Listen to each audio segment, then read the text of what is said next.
party up a notch Mustang build is coming along pretty good.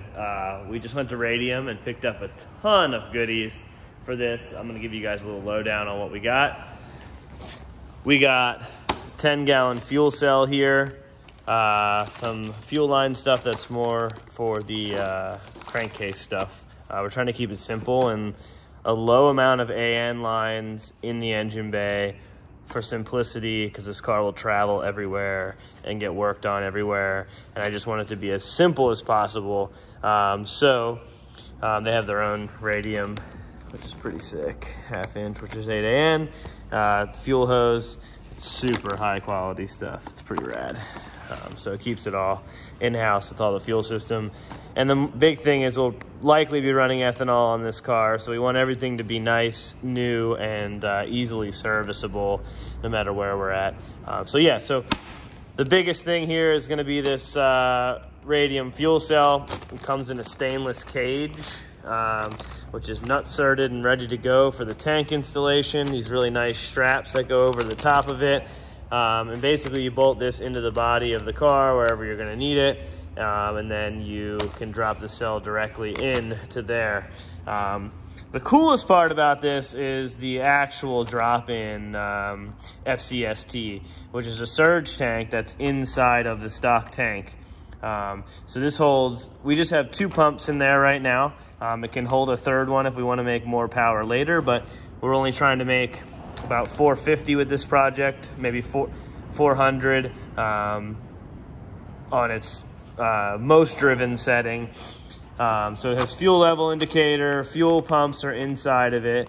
The lift pump is in there as well that fills the swirl pot. It's all inclusive, which is really, really cool.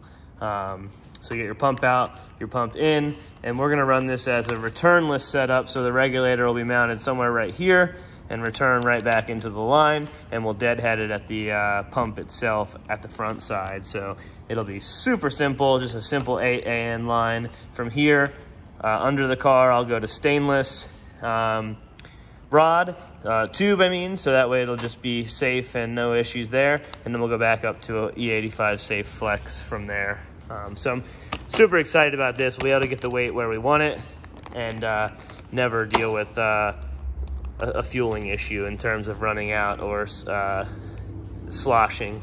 Obviously they got me a t-shirt, which is sick. Got our coolant tank for this thing, our fuel filter with micro glass filter inside, which is great for ethanol use. Everything being brand new will make the filter's life a little bit easier. A lot of you guys doing ethanol out there, you definitely want to be careful with going from gas to ethanol in an old tank. Make sure everything's clean. We got our catch can and breather assembly here with a nice little bracket for it. A couple fittings that we're gonna need. This is our regulator, which is gonna get mounted somewhere in this area right here. And then what's cool about this is actually a crankcase ventilation, like PCV setup for the Ford EcoBoost motor. So this is a bolt-on piece that works, and basically it helps with the oil consumption issues and a lot of the direct injection issues where you'll have a lot of debris, oil, and buildup inside of the intake runners because there's no port injection, which is what normally keeps that area clean. So you get a lot of debris there. We won't really have that issue, but you know. There's some fittings for that as well, so we can run the hose across to the valve cover. They even have the fittings for that, so we're just intercepting that. Coolant tank piece that goes on the top for the radiator cap. There's also a radiator cap floating around here somewhere. But yeah, this is like the gasket for that and everything. So yeah, I'm super pumped to have Radium on board. They're a local company, which is big for me because I like to be able to get service and parts and all of that.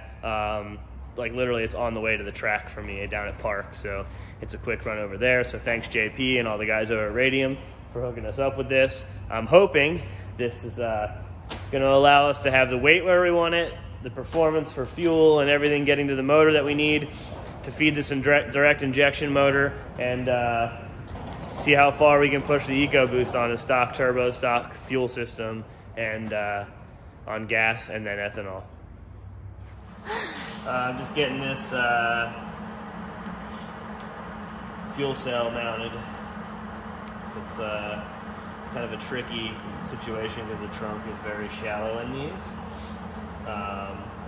So you can't actually mount it in there, like above the frame, which we don't really want to do that anyway.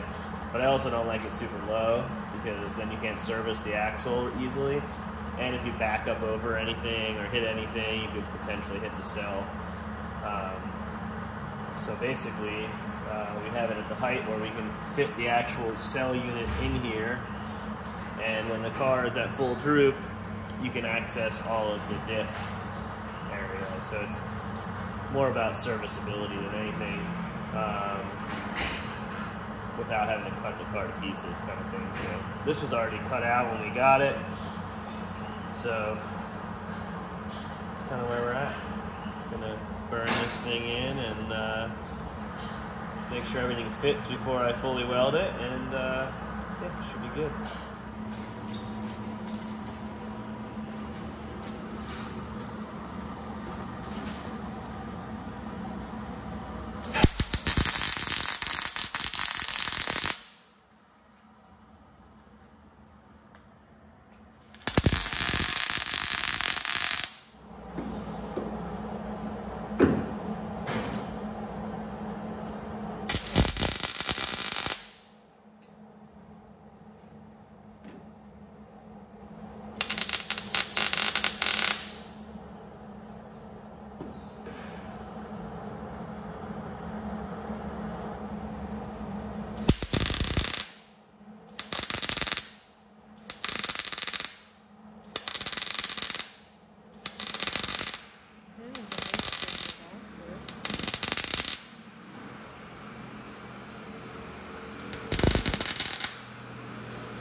All right, so we got our fuel cell cage mounted in here.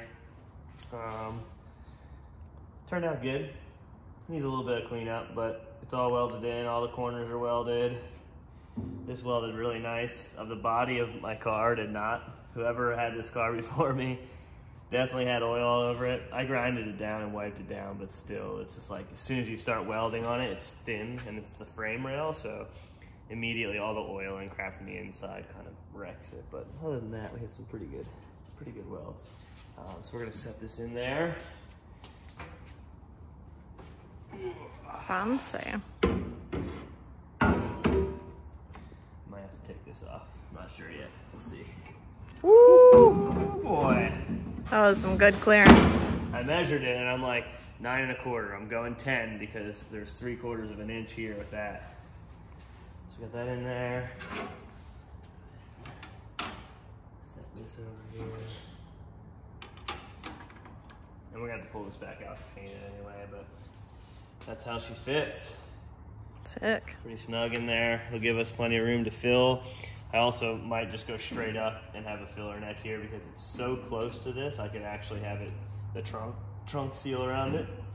So you could have the mount in the actual trunk to fill it, but it'll fill just fine like this. Got two Walbro 485s and then a lift pump in there as well. So there should be plenty of fuel for what we're doing. And we're gonna run the regulator right here, somewhere probably this corner right here, because we're gonna run a returnless system and deadhead it at the motor. So looks good. And then underneath, we got our clearance for the diff, which I'm pretty excited about. Time to get rid of these strange shocks and put on some BCs and start getting this thing closer.